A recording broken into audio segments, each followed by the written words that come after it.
AITUC 106వ ఆవిర్భావ దినోత్సవం నంద్యాల జిల్లా కేంద్రంలో ఘనంగా నిర్వహించారు. నంద్యాల జిల్లా కేంద్రంలో కార్మిక అడ్డాల్లో జెండా ఆవిష్కరణ చేసుకున్న తర్వాత సిపిఐ కార్యాలయం ముందు ఏఐటీయూసీ జెండాను ఏఐటీయూసీ జిల్లా ప్రధాన కార్యదర్శి సుంకయ్య ఆవిష్కరించారు. అనంతరం జరిగిన సభను ఉద్దేశించి ఏఐటీయూసీ జిల్లా ప్రధాన కార్యదర్శి సుంకయ్య, సిపిఐ జిల్లా సహాయ కార్యదర్శి బాబా ఫక్రుద్దీన్, ఏఐవైఎఫ్ జిల్లా కార్యదర్శి నాగరాముడు, ఏఐటీయూసీ నంద్యాల పట్టణ అధ్యక్ష కార్యదర్శులు శ్రీనివాసులు, భూమణి శ్రీనివాసులు పాల్గొని మాట్లాడారు. ఈ కార్యక్రమంలో medical contract employees workers union జిల్లా అధ్యక్షురాలు Sushilamma, RTC contract workers union నాయకులు Nagaraju, Shiva, trolley auto union నాయకులు Ramana Reddy, Anantayya, Krishna, Edukondalu, public toilet workers union నాయకురాలు ఈశ్వరమ్మ, సుబ్బమ్మ, రంగం, తులసమ్మ, పాములేటి, సులోచన కార్మికులు పాల్గొన్నారు. నేను అధికారంలోకి వస్తే వేతనాలు పెంచుతానని బాలగడ్డ బహిరంగ సభలో ప్రకటన చేశాడు. భూమి అఖిలప్రియ కూడా ఆమె కూడా మాట్లాడి ముఖ్యమంత్రితో చేయించే బాధ్యతని చెప్పి మరి ఆ రోజు ఓట్లు వేయించుకున్నారు. ఈ రోజు గెలిచి 1.5 సంవత్సరం దాటింది.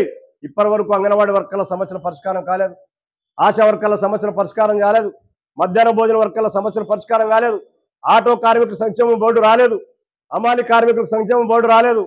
ఇలాంటి దుర్మార్గమైనటువంటి పాలనకు వ్యతిరేకంగా ఇది ఒక పోరాట దినంగా ఏఐటీసీ పుట్టిందే.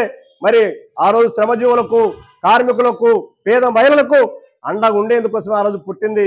తెల్లదొరలను తరిమింది, జైళ్ళకి వెళ్ళింది, మరి పేదల కోసం అండగా నిలబడింది.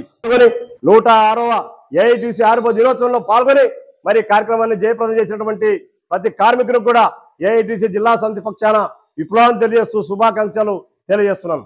106వ వ్యవస్థ దినోత్సవ సందర్భంగా దేశంలోని కార్మికులందరికీ ఏఐటీసీ పక్షాన విప్లవ శుభాకాంక్షలు తెలియజేస్తూ ఇవాళ 1920 అక్టోబర్ 31 తేదీ ముంబై నగరంలో అప్పుడు నెహ్రూ అదేవిధంగా ఇతర నాయకులందరూ కలిసి భారతదేశ స్వాతంత్ర ఉద్యమంలో కార్మికుల పక్షాన కార్మికులు పోరాడాలని చెప్పి ఏఐటీసీ ఆవిర్భవించడం జరిగింది.